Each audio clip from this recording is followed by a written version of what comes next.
Good evening, everybody. This is Darius Assemi, your host at GV Wire's Unfiltered podcast. Welcome to a great episode tonight. We have, again, my co host, Bill McEwen, uh, news director at GV Wire, and of course, our very special guest this evening, many term Congressman Jim Costa, California's 21st District, members of the House Foreign Affairs Committee and also a member of the House Agricultural Committee. Of course, Jim is a farmer, uh, local, not a Portuguese immigrant, but of Portuguese descent, understands so many issues about our valley, about ag, about water, about how to bring more resources here to Central California. Welcome, Congressman Costa. Welcome back, Congressman Costa, to Unfiltered. Well, Okay, thank you, Darius. I always enjoy being on GV Wire with you and Bill McEwen as your news director. Both you and I have, and Bill have had many conversations on critical issues facing our valley and facing our country. And tonight we have an opportunity to continue that conversation. thank you, Jim. We're going to talk about the blue wave, but could be a tsunami. Jim can opine on that. But before we dive in, a couple of quick things. Governor's debate is tomorrow, live stream on GB Wire here at noon, gbwire.com. It's at the Fresno State Stuart Resnick Student Union, 12 noon tomorrow. But it'll be live broadcast here on live streamed here on GB Wire. Supervisors debate, District 4, Fresno County, Monday, April 13th at 6 p.m. That's in collaboration with CMAC. And then Fresno City Council, District 3, Candidate Forum, April 16th at between 7 and 8 p.m. Those are the folks that are going to be part of that forum. Okay, we have limited time with Congressman Costa, so I'm going to dive into a couple of quick polls and then go right into our topics tonight. Should President Trump end the war with Iran? GV Wire poll: 65% said yes. 65% of you. Yes, the war is costing American lives and treasure while throwing the Middle East and energy markets into chaos. 32% said, no, I trust the president to know when America's objectives in Iran have been met. U.S. consumer confidence, as the war keeps dragging on, hits a 3-month low. Let's put on the slide 7. There it is. And I believe this one is University of Michigan, consumer confidence numbers. There it is. At kind of almost at an all-time low. It dipped again last week. This chart may not quite reflect that. A sign of folks, confidence in the future of the economy and of many things, which is really very much related to what's happening geopolitically in that part of the world, which is impacting energy cost, fertilizer cost, and price of all goods. It's not only going to be at the pump, it's going to be on almost from petrochemicals to plastics to medicine. And we'll have this conversation with Congressman Costa here shortly. Okay, so with that, let me bring in Congressman Costa. Again, welcome. We talked about the committees you're in. I'm going to dive right in, Jim, because I know you have limited time. Department of Homeland Security, DHS, not funded, but the president said we're going to fund he's going to fund TSA, so the wait in the airports is not going to be much long. It's not going to be as long as it was last week. Could you please tell us kind of where we are at with Department of Homeland Security? And the slide that's on the screen talks about all the different departments, including the Secret Service, by the way, that is under the purview of the Department of Homeland Security. Can you give us an update, Jim, on where we're at with DHS? Well, there have been numerous conversations that in negotiating a resolution to the budget for the Department of Homeland Security. And in part, and I think many of us, not just Democrats, but I think a lot of people throughout the country would like to have the same sort of requirements for ICE um, that we require for standards for federal and local law enforcement agencies. 6 months of training. Our Fresno police and county sheriffs and all throughout the country have a extensive training background. They're required to wear body cameras, identification, no masks, and to have a warrant for a arrest when you go to someone's door. There can be exceptions, obviously, if they're hunting down uh, some individuals with cartels that are trafficking in drugs and people. Uh, Certainly, that could be taken into account. Finally, that more or less that compromise was worked out in the Senate on Friday. It was voted out by all 100 senators, Democrats and Republicans, uh, and sent to the House of Representatives to be voted on Friday. I would have supported that measure. I think it was a common sense way. It would have separated the direct funding from ICE. And by the way, and that big bill of last year, people should understand that they were appropriated more money, $75 billion more money than is in the budget for the FBI. Hmm. I mean, they are have an incredible amount of dollars that has been appropriated for ICE funding and to control our border. And by the way, I think there's bipartisan support. The president, I'll give him credit, has our border much more under control than previously. And that does not mean that we want to see ICE agents wandering throughout the streets of Minneapolis or Chicago or anywhere else in this country without having passed the same safety standards that we require of all law enforcement agencies. So, and then the president decided on his own that he was going to fund TSA. And there's questions as to whether or not the executive order can actually do that. But thank God they're getting paid because these hardworking individuals keep our airports safe and it's national security. And it was outrageous that they were not paid along with FEMA, along with the Coast Guard, and along with the others that are listed on your slide here. But that has been taken care of for the time period. I'm a part of a problem solvers caucus that are 24 Republicans, 24 Democrats. We're trying to come up with an alternative when we come back in the middle of this month to see if we can get that measure to finally address this issue on the kind of safety that we would require from these ICE agents when they're doing their jobs. That's the bottom line. Got it. That's a great update, but you don't see any resolution between both chambers on a long-term Well, funding unless they address the issues you brought up, well, including masks, by the way. it's two different approaches. Let's be clear about this. The Senate, for a number of different reasons, pursued a bipartisan approach, and that's what passed. 100. I mean, you can't hardly get a motherhood resolution passed in the Senate by 100 senators, Democrats and Republicans. And the speaker refused to bring that to the floor. I think there would have been overwhelming support among Democrats and Republicans, and it would have passed, and the president could have signed it. But the speaker chose to do strictly a partisan approach, and it passed by a small majority. And we're back at this deadlock, although thankful that our TSA agents are now, their back pay's been addressed, and now we need to make sure that they get paid as their regular paycheck would come forth. And that's what I think will happen. Got it. Thank you, Bill. I'm Jim, and I know, Bill, we're going to get to some of your thoughts and questions on this, but let me switch over to the geopolitical issues, what's happening in the Middle East. If you have a question right out of the gate, I'm going to read some of these questions, but then I want to actually have a little preview on what is on the minds of a lot of folks nationally and internationally. Okay, this is from Mike Schwabenland. Why are we targeting civilian infrastructure, civilian casualties, illegal war of aggression?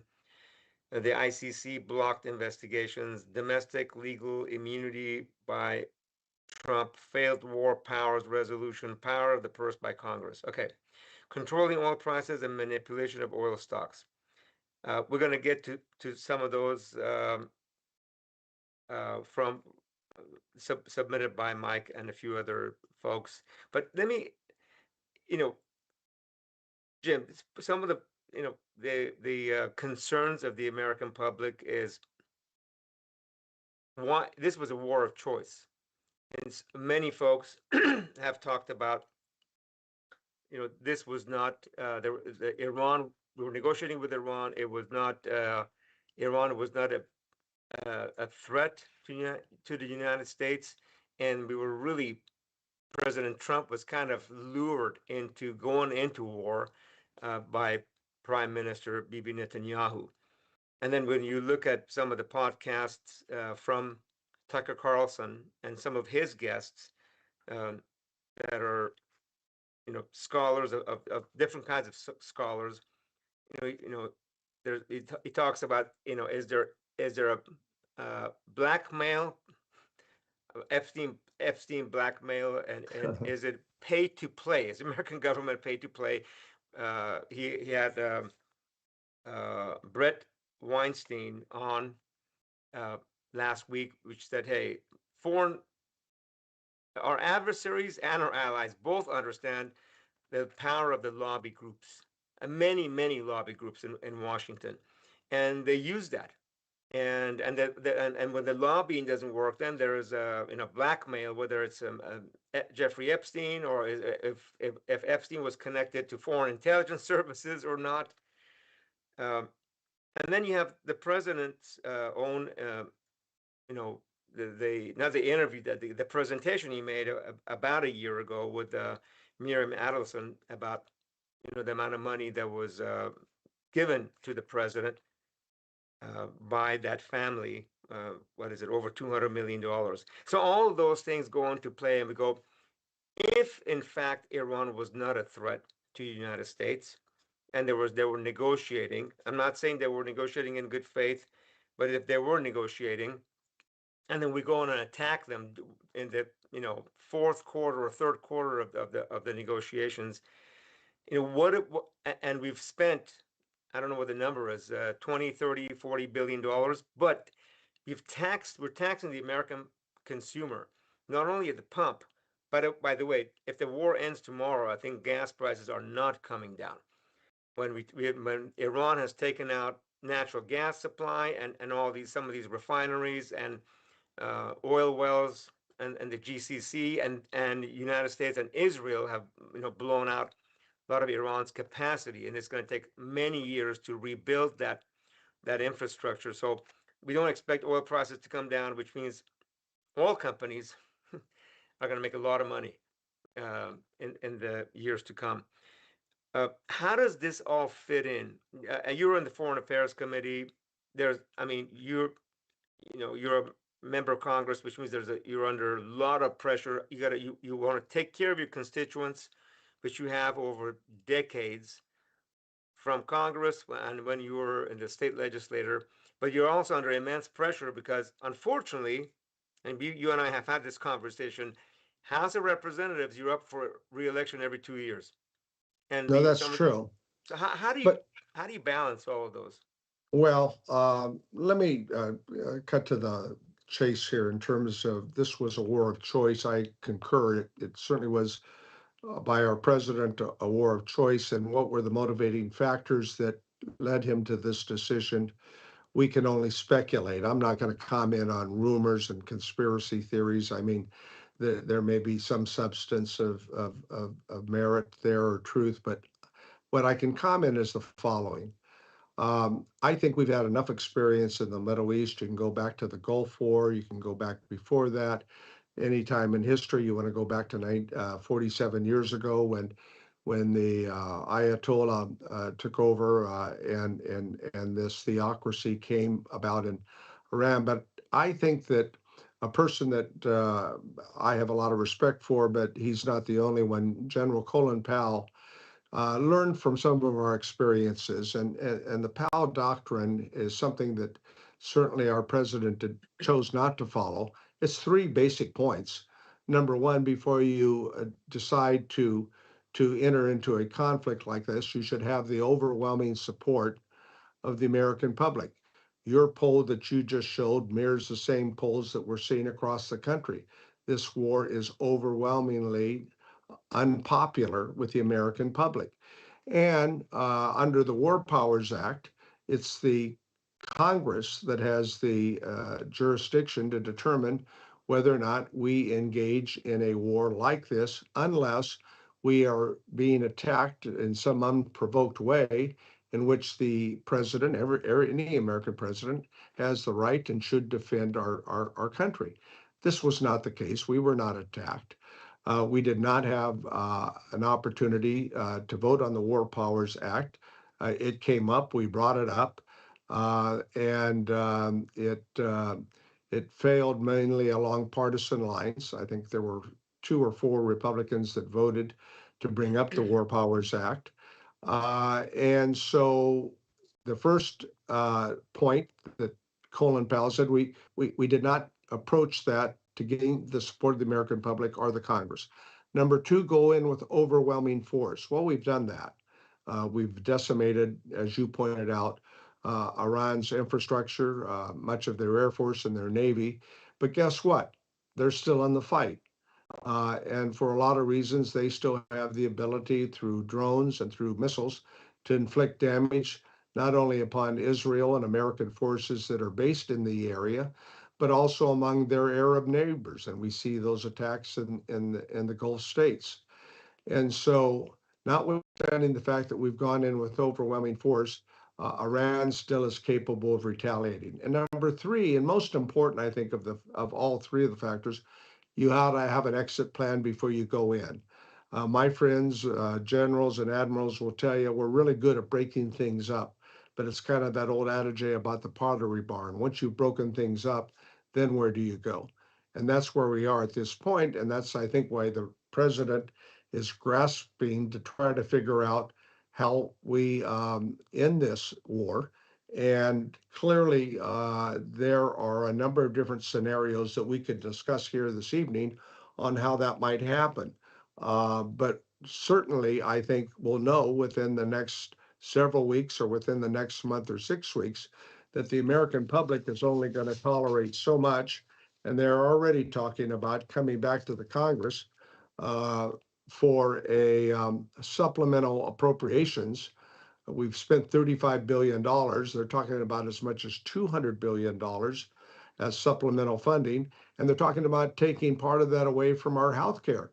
We've already decimated Medicaid and Medi-Cal on that big bill of last year. And we refused to renew the Affordable Care Act and the credits that affect 22 million American families and a lot of people here in our valley. And so he's not made the case. There isn't a strategy for ending this at this time, and they're in these negotiations, but uh, they put a happy face on these negotiations. But man, I'm not so sure that they've got anything serious right now at this time that they could. I mean, having more American troops, putting troops on the ground, I think would be a terrible decision at this point in time. And how about the ripple effect, the economic havoc here in America at the gas pump, as you noted, for fertilizer for our farmers, efforts in terms of cost of living for mortgages, and the inflationary spiral that we see occurring. This isn't a one-off deal. It's not like last year when we did a surgical attack on their nuclear capabilities to prevent them from having a bomb. And by the way, I thought that was obliterated, but apparently not. And this notion that we're going to somehow commit a battalion or more to try to figure out how we find 600 pounds of refined uranium that's buried beneath the rubble that we bombed, I think is a very, very dicey mission that to call our American troops to do. In the meantime, our allies are concerned about the cost of living in Europe and elsewhere. And by the way, you made the point, who's going to make money off this? I'll tell you who, the Russians and the Chinese. Well, wait a They're minute. Well, you forgot the Iranians because the sanctions relief that the president did for Iran, they're going to make $15 billion, 140 million barrels of Iranian oil in the sea can now be sold at $100 a barrel. That translates to $14 billion. Iran's military budget is about $9 billion for the whole year. So, and then of course the Russians are going to make a lot of money. Oil companies are going to make a lot of money. Jim, and I know we have maybe hopefully we have 20 more minutes with you. Question: do you hear from your constituents that say, you know what, you can cut healthcare, infrastructure cutting is okay, Medicaid cut Medicaid is okay, you know, pothole repair, transportation dollars is okay, old dilapidated buildings, government buildings, courthouses, you know, sheriff's buildings, leave those dilapidated, but let's put billions of dollars more into a war of choice in the Middle East, which will actually increase our cost of living, make America a lot less affordable. Do any of your constituents call you and give you that statement? no. Please. Okay, go No, ahead. and let me tell you that your poll that you just showed and the ones we've seen across the country, we've done sampling here in the Valley, and it mirrors the reflection. This war is widely unpopular. Then I'm going to ask you, Jim, a question. Then some of your colleagues on the Republican, and I'm a Republican. I'm a registered Republican. I call myself a Reagan Republican, or uh, any of your Republican colleagues, whether they're California based, Valley based, you know, other states, they must have the same questions. Their constituents, they have to tell their constituents, we're going to spend 35 billion, another 200 billion we are asking for before spending any money on education of your kids, public safety, public infrastructure, fixing your roads, updating the internet to the rural parts of our country. No, we're not going to do that. We're going to go do these things. Have you had a discussion with any of your Republican colleagues and go, is that the best use of American taxpayer money, borrowing dollars, destroying the infrastructure of that country, making a lot of Iranians that hated their government, by the way, hated the Ayatollahs, now go, oh, we hated the Ayatollahs, but the Israelis and the Americans are actually have bombed 10,000 places in Iran in the last 4 weeks. You know, which one is worse? So, what is the reaction to from your Republican colleagues that do they believe that we should continue, you know, taking away from American resources to put in our country, in our backyard, take care of our veterans, take care of our ill, take money Well, I away and can't, yeah, I can't speak for the no, what do they say when you Republican. ask? No, what do you No, say no, when you let me ask? finish. Yeah, yeah. I can't speak for the Republican conference in general, but I can answer your question. Many of my Republican colleagues who I work with on the Foreign Relations Committee and elsewhere are very unhappy. We've had two classified briefings in the last month, and you know, you can learn about as much reading the New York Times or the Wall Street Journal as you do from these classified briefings. The administration has not been forthcoming, and I think they've really attempted to hedge. And when we leave those meetings, I've had a lot of my Republican colleagues say, you know, they're not answering our questions and they're not making their case. And it changes every day. Is this regime change, or is this to get the you know, refined nuclear uranium, or is this to try to deal with issues in the Middle East that our other allies have concerns about with Iran? And that's the reason why they've never made the case, in my opinion, on what our goals would be and what our exit strategy would contain. And I don't think they're going to be successful at getting Congress to provide $200 billion when you know, and it falls into different groups. I mean, you got the very conservative members of Congress, the Republicans, who want to reduce our deficit. Well, this doesn't reduce our deficit. And some that are talking about doing this at the cost of health care. I mean, they've already taken unpopular decisions on Medi-Cal and Medicaid and the Affordable Care Act. Do you go down that road again? I don't know that that's a good strategy if I were advising my Republican colleagues. And so I think the next month is going to be a real test to see whether or not the president uh, can make a case to the American public and make a case to Congress. And I can tell you that we're going to attempt again to bring before the Congress the War Powers Act to see whether or not members of Congress support this war of choice. And my feeling at this point in time is there's not a majority of votes in either the House or the Senate for that purpose. No, you make great points. By the way, there's several comments and some large comments which I won't get a chance to read, but um, some positive, some negative. But at the end of the day, here's a chart of oil prices, and I don't see them coming down. Trading oil futures trading over $100 a barrel. Cost of goods going up for Americans. Deficit. You're right, Jim. Republicans have always been talking about how do we start reducing deficits and pay down deficits, and now we're looking at some of the largest spending, $200 billion additional dollars. And I'm just trying to think, who does this benefit? We know that Prime Minister Netanyahu wanted this war. I'm not sure President Trump did. How did President Trump get lured into this war? And the cost to the American taxpayer, not only in terms of our taxpayer money, but also, again, cost of living in the United States is going to be borne by Americans. That's another tax. That's a tax hike. Tariffs were a tax hike. Bill McEwen, let's bring Bill on. Bill has talked about this many times.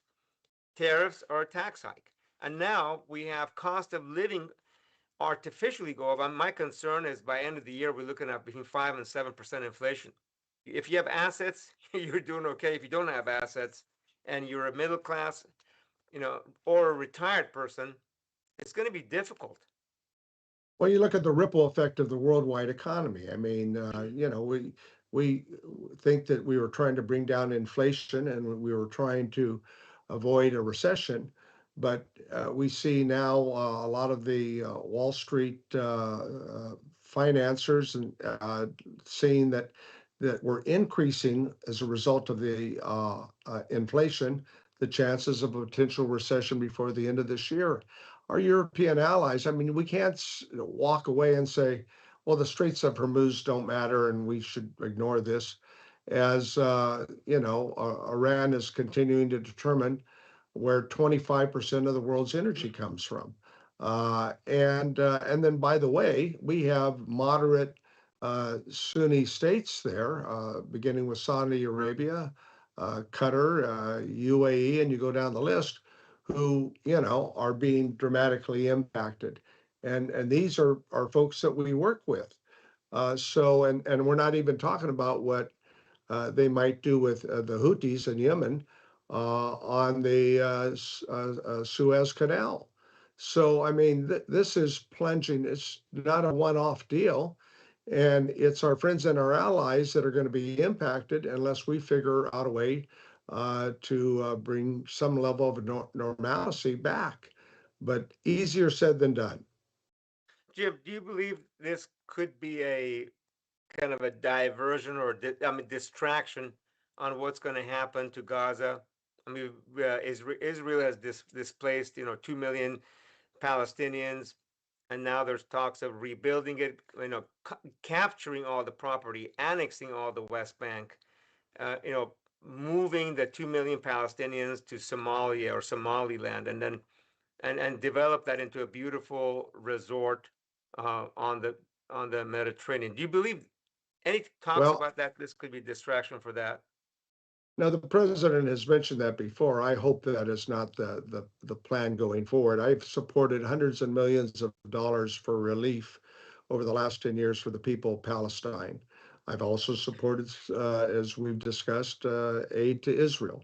But I've supported trying to achieve a two-state solution, which there is less and less willingness for the government of Netanyahu to even consider now, with people in his cabinet looking at the annexation of the West Bank that you just spoke of.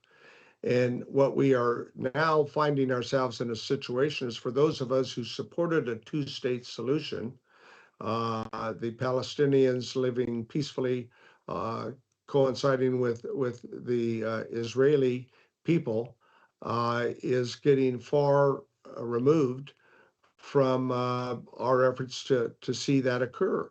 And, clearly by some within the Israeli government, that is by plan.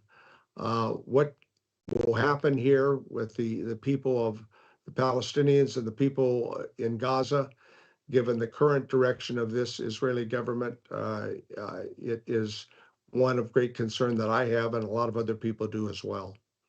Jim, before I bring Bill on, Mike Schwabenland has a question. Gentlemen, there are statements that the war was largely started to create investment opportunities, which we just talked about, and to lift oil prices. Anything come of that? I know if anything is top secret and classified, I know you cannot share, but is there any conversation that this was done to kind of bring in a lot of more dollars for the oil companies? Well, there have not been conversations in those sense, but there have been about the various actions and utterances over the last 3, 4 weeks of people speculating on the oil market. And whether it's traders on Wall Street, whether it's I mean, people in government, or members of Congress. I mean, we're trying to prevent members of Congress from being able to be day traders, and to speculate on any information they may have. I don't know that that's occurred, but it has been discussed, whether or not people are playing on the various prices of oil, and making money on it as a result. And surely there have been those who have over the period of the last 4 weeks. But I don't think it's in the president's interest, or my Republican colleagues, to see prices of oil linger around $100 a barrel. I mean, that's not good politics in my view. It certainly isn't going to have people, if you're held responsible for that and getting elected in November. I mean, it runs contrary. So, but I think that a lot of these actions have been taken by the administration without carefully determining what the long-term consequences are, and that's what we're seeing happen right now. Thank you, Bill. Thank you, Jim. Bill, I'm going to bring Bill on for a comment. By the way, this article that's on the screen, the image, that's Bill's article today. Trump's war grinds on. California diesel hits record 7.45 a gallon. Maybe just a couple of quick comments before Bill. Becky Wharton says you should stop Nancy Pelosi from trading. Mike Schwabenland says, thanks. Trump war news comes just before the markets open and close. I guess that's a question mark, but I can assure you Nancy Pelosi's not trading on the market. I mean, okay. you don't have to like her. That has nothing to do with that. I know that that's not what her interest or her focus is. Okay, Bill. Yeah, so you talked about what happened in Gaza and the future of Gaza, but really, I mean, the question today now is the future of Lebanon. And in the United States, we're so focused on what's happening in Iran. I think it's getting overlooked that Israel is just absolutely annihilating Lebanon, flattening it. And the question that I have for you, Congressman Costa, is why would the US give Israel a single dollar? And where is the red line that You can't do this. You do not have the right to just flatten and take over countries and annihilate people. The conduct of Israel as a nation is reprehensible, and yet you're taking my tax dollars and you're using it to kill people. And, at what point, and also when we talk about Israel, we never talk about it being one of the wealthiest countries in the world. Why aren't they sending us foreign aid? Well, That's a great you're question. laughing, That's a but great I'm question. dead serious. American people are fed up with this, and you're No, I seeing don't. I it. don't disagree with you, Bill. I'm only laughing by the notion that we're obviously not going to get foreign aid from Israel. But the point of of your comments are well taken, and it's why we wanted to raise the War Powers Act. It's why some of us question the expenditures, and the president seemingly, in many instances, we've seen in this last year, prefers to operate without congressional involvement. I mean, he thinks with an executive order, he can be king. And he certainly has issued a lot of executive orders over the course of the last year. And we've had to take him to court when it comes to tariffs. As you know, we finally won that battle. Now we got to deal with the after effects of Congress's responsibility to issue tariffs and taxes.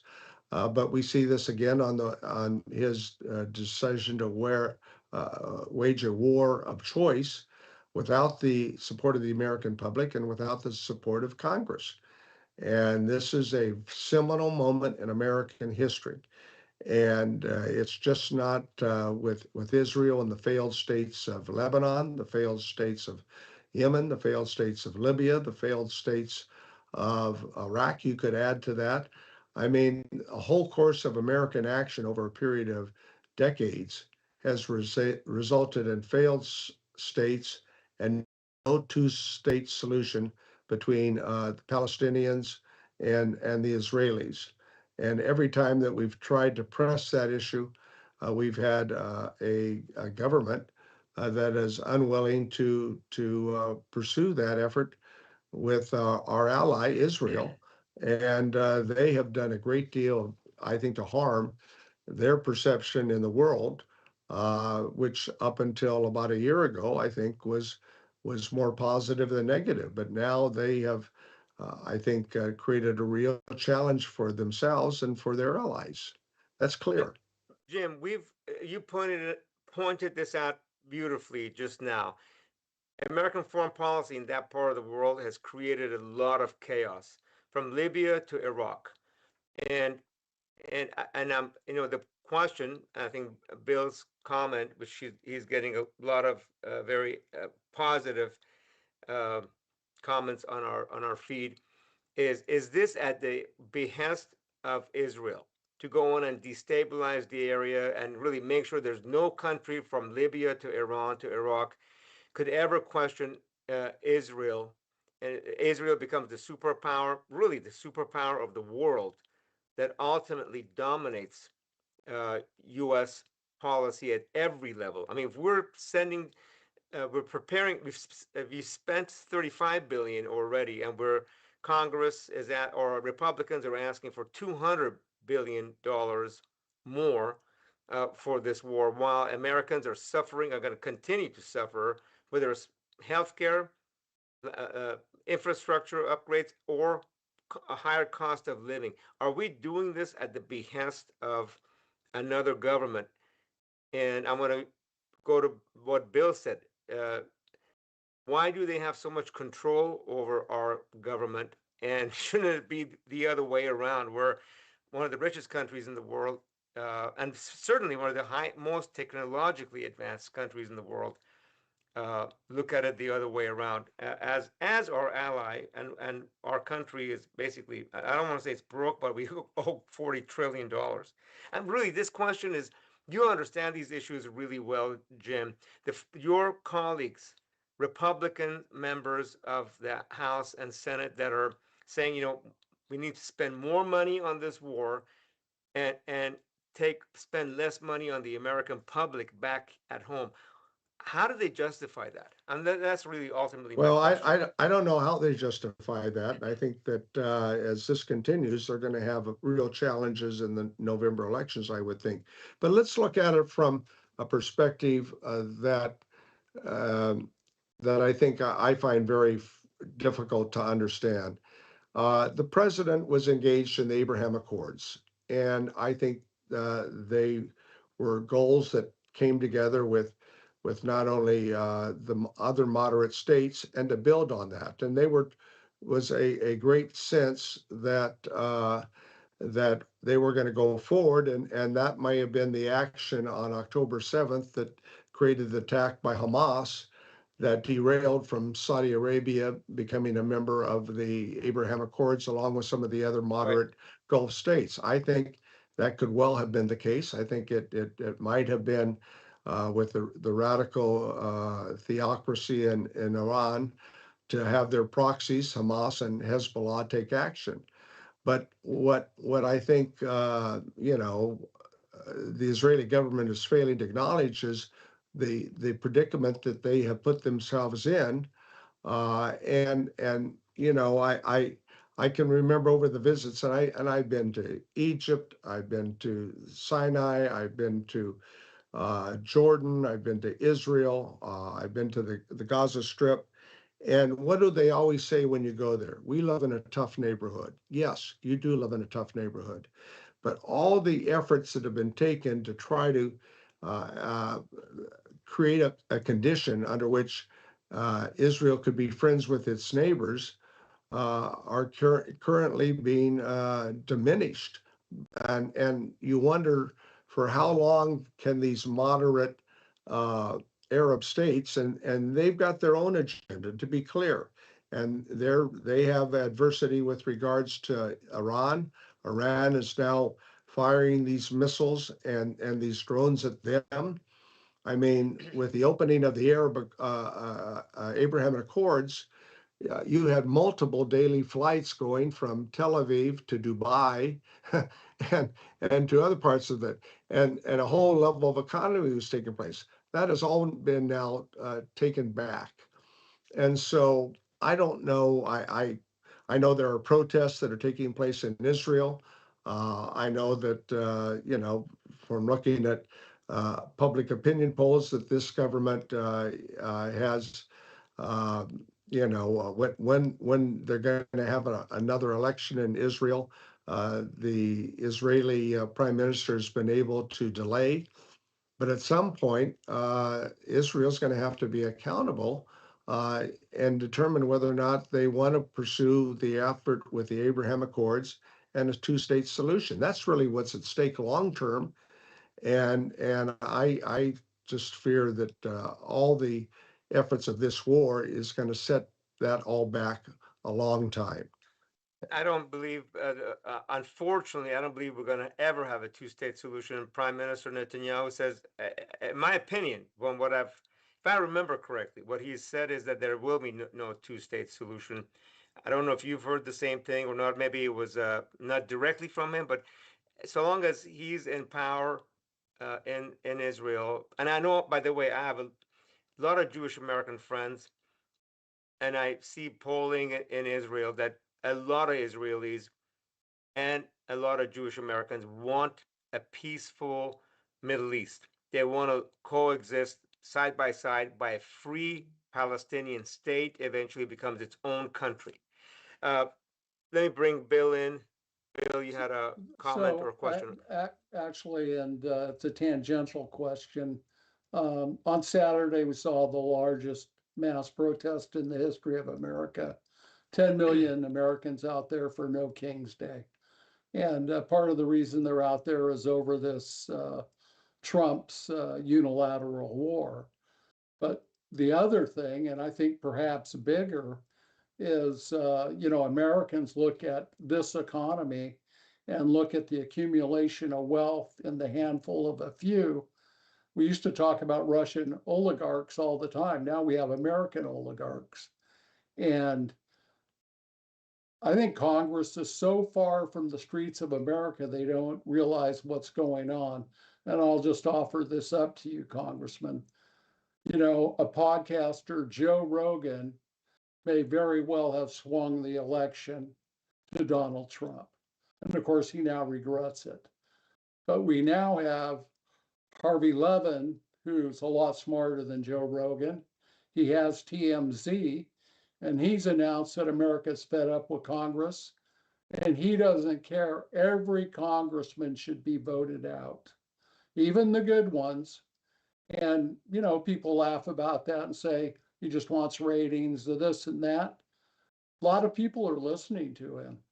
And, at what point is Congress going to get responsive to what Americans are saying? Because there's all this frustration, there's all these problems that need to be fixed, and nothing is getting done in Congress. It's finger pointing on both sides. And I realize it's complicated. I realize you have these Republicans, they have backbones of jelly. They're fleas on the back of the cockroaches in the MAGA army. But there's a real big thing happening in America. Well, I think you put your finger on it, Bill, and you as well, Darius. I come home every week, as you know, and I sense that frustration by the American public here in our valley. I think the nationwide polls are reflected by folks here. There was promises, and I think Trump was successful in getting elected, that he was going to end forever wars, right? Going to end forever wars, Correct. and he was going to focus on inflation and bring that down with the interest rates and make America great again, I think is what I remember. And all of his actions thus far have been with the opposite occurring. What we see is that interest rates are going to go up. What we're seeing is that inflation, the Federal Reserve is very concerned about the impacts of this war and the inability to get our fiscal house in order and to focus on what Americans care most about, which is the affordability. I mean, the president can make fun of it, and Bill, but I talk to my colleagues. What do we? Affordability is a very basic concept, and it's always been a threshold in terms of political support. In what's the question? Right direction or wrong direction? Are we heading in the right direction? Or are we heading in the wrong direction? And clearly, you see an overwhelming feeling among the country, and I see it at home, that we're going in the wrong direction.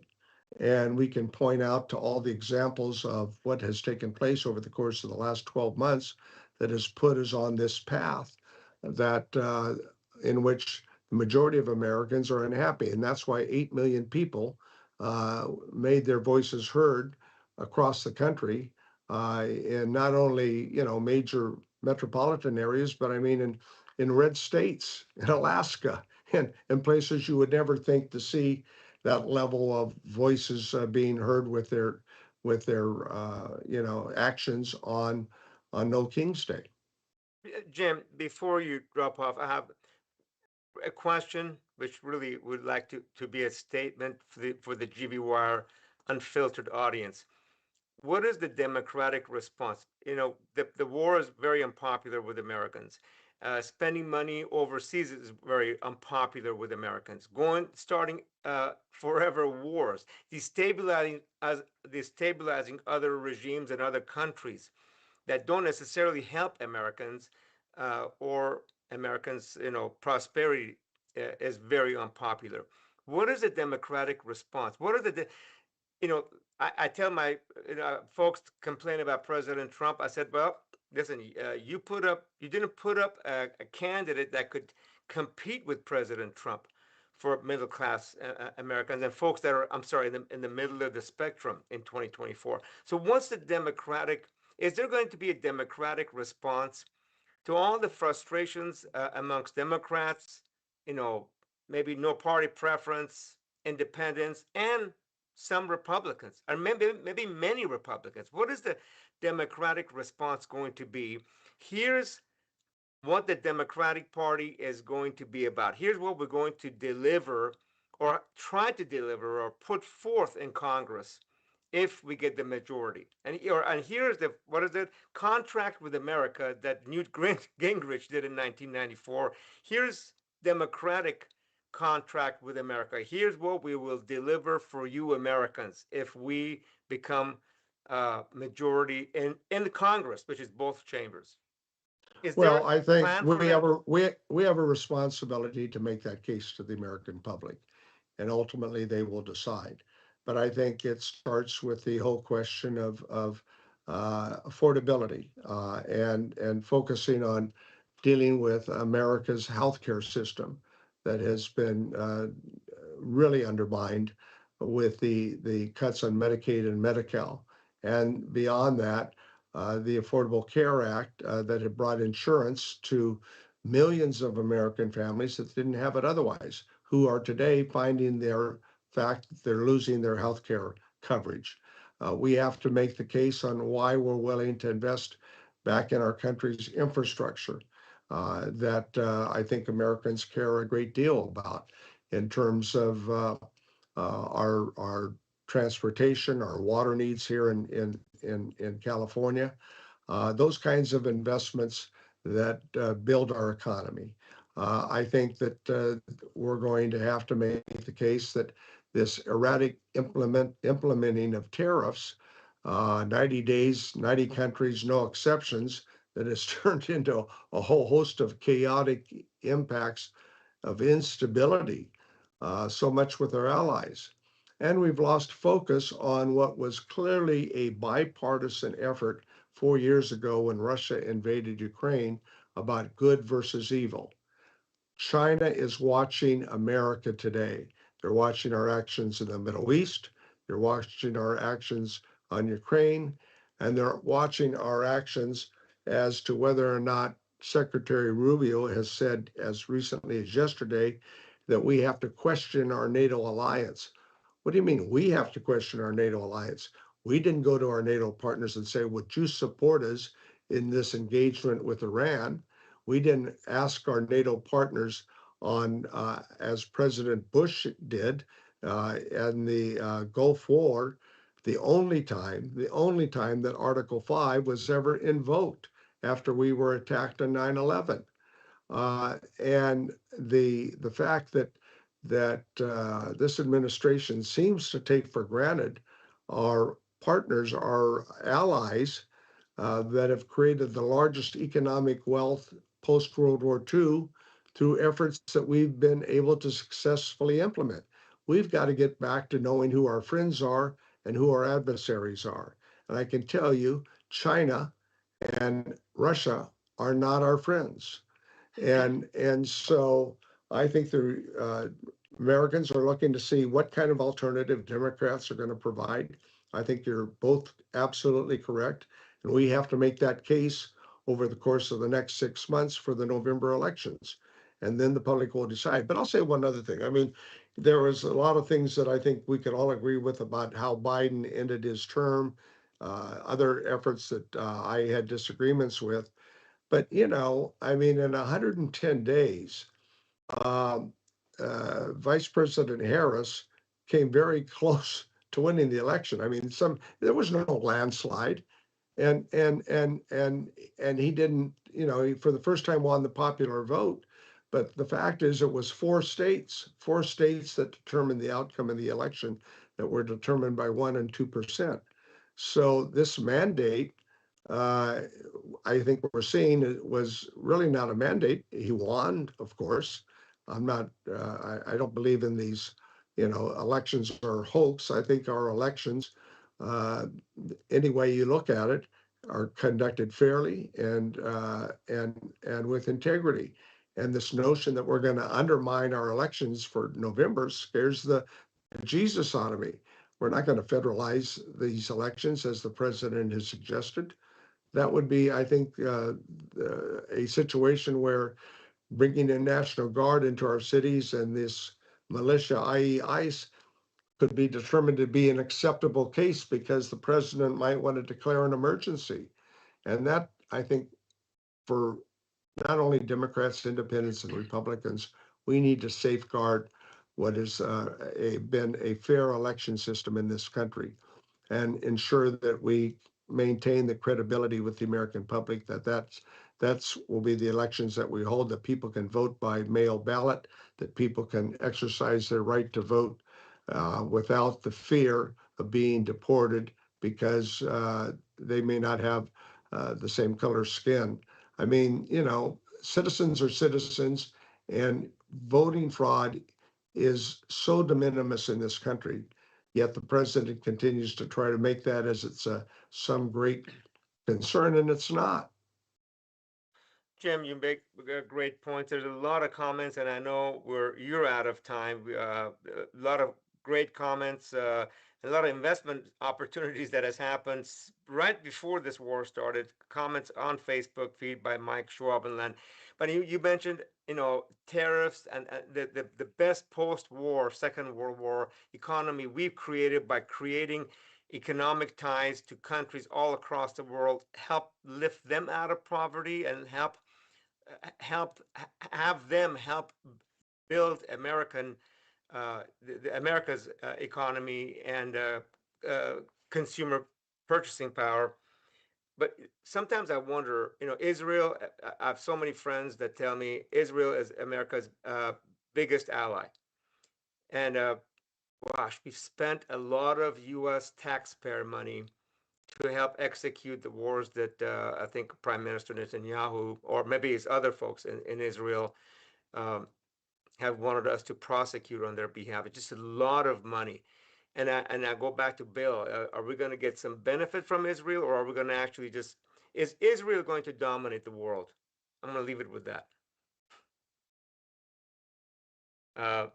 Jim, any other final thoughts or comments Well, to yeah, no, the I mean, audience? I think both you and Bill with GB Wire Unfiltered needs to continue this conversation. And I'm more than happy to be a part of it. These are challenging times. It's a seminal moment in American and world history we're living in right now.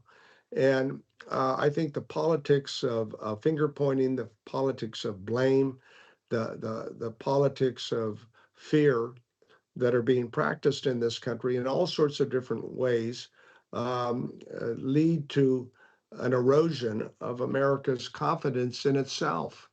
And I think we need to address that very issue.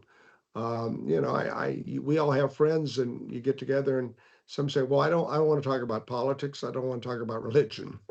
I mean, I think in a society that we have, an incredible country that we all love, having that conversation where you can agree to disagree without your loyalty to our country being questioned is not the American way. We need to have this vibrant discussion, and we need to get people engaged and involved and understand the challenges we face at home and around the world. And only in doing that, I think we're going to lead back to a situation where the extremes they'll be listened to. But I think America, we need to regain the confidence of the majority of Americans in their country and their government, and that's what has been eroding here in the last recent years, and we got to turn that direction around. Jim, beautifully said. Thank you again for joining us on Unfiltered podcast. I hope that you will come back in the next few weeks, give us an update on what's going on in Washington. There's a lot happening. I hope that by next time we meet here, that this war has ended and there's more opportunity for a peaceful Middle East where Israel and its neighbors, as you said and as Bill said earlier, can coexist peacefully, bring prosperity to the entire region. Absolutely, that's what we need to do, and that's the goal that we should be focused on. Thank you.